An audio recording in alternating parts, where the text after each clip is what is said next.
Afternoon, folks. It's John Pettipas. I have a lot of light coming in from the side this afternoon.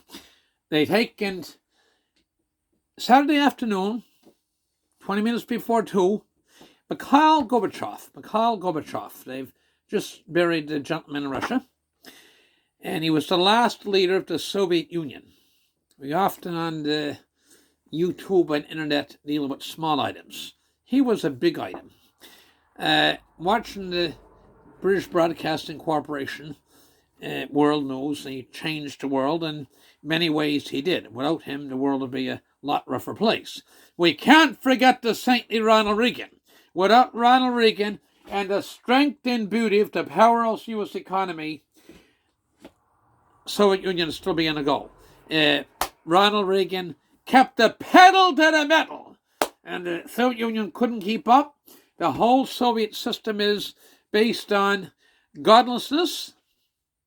We're facing a lot of that in the Western world. Canada is very bad for that. United States not much behind right now with the thing that's the president for the time being. Europe is, many countries are very anti-religion.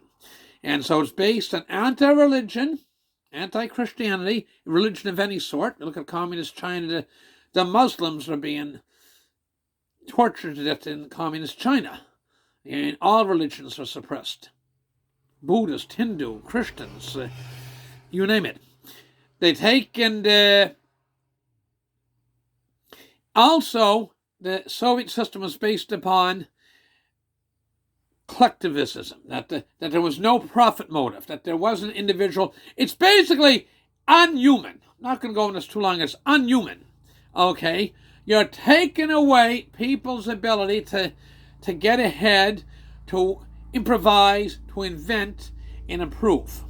That's a big item. You're taking away people's ability to get ahead, to improvise, profit from own work, and above all, God, Christ Almighty. You can put in North Korea, China, you can be put in jail for having a Bible. They take, and so he was still a remarkable man.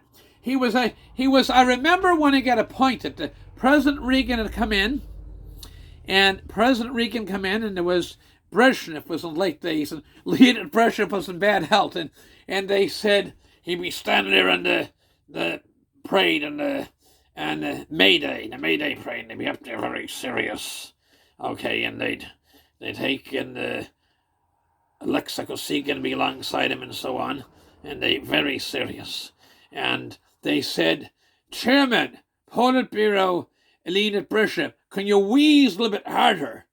Can you wheeze a little bit harder to know you're alive? So anyway, he did eventually die. I think it was 82. And he was succeeded by Chernenko, Konstantin Chernenko. And he died, year and a half later, 15 months later. Then the next one come on was Yuri Andropov. Yuri Andropov was a remarkable man. He was an old Soviet leader, but he was Jewish. And as like most Jewish people, he's a very bright guy. And he's the one that suggested and pulled the strings that Mikhail Gorbachev should be selected leader. And some of the stuff they're putting on today, well, they destroyed Russia, blah, blah, blah. Well, Russia, you'd stand in line. I remember in grade school, you'd stand in line, gum, like we gum here, Wrigley's gum. GUM. The gum was the big department store there. The wife would stand, somebody's wife, the lady would stand in line all day. There was no order of shoes in. One color, that's it. Boots or something like that there. Wait line, and then the lineup was so big. One of the teenagers come home. She'd go home, cook supper, rest of the family, and stand in line till I got ahead and got a chance to buy a pair of shoes. So they take, that's just one simple example. You didn't have the profit incentive, and religion was severely oppressed.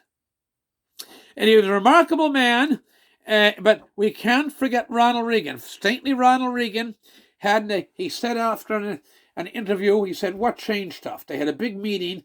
They had a big meeting over in Iceland, Iceland. And Ronald Reagan wouldn't agree to the terms. And he said, what changed? And he said, Richeva. Had Ronald Reagan caved in and not stuck to his principles, then maybe Soviet Union still would have survived, which would be bad for the world. Bad for the world, but that's a story for another day. So he was a remarkable man. Would have been 92 in the spring. So that's quite something. He lived to ripe old age, and it took guts and courage to do what he did.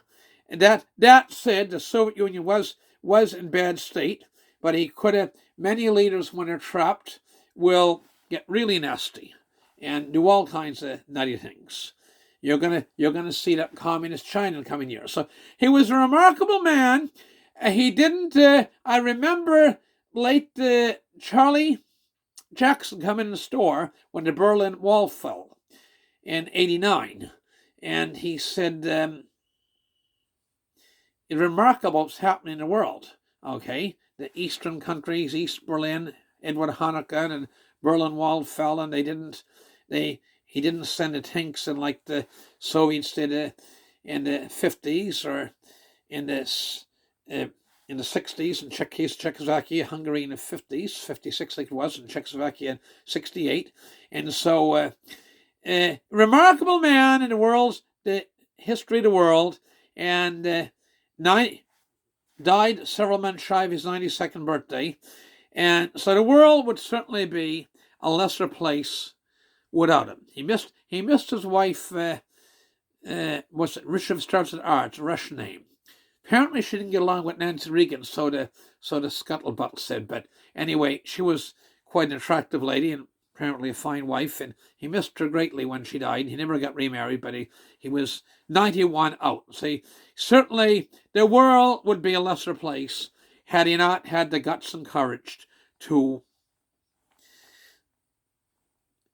act as he did and let the tides of history unfold. With that, I got to go. Wish you all the best. God bless. Happy Labor Day weekend, everybody.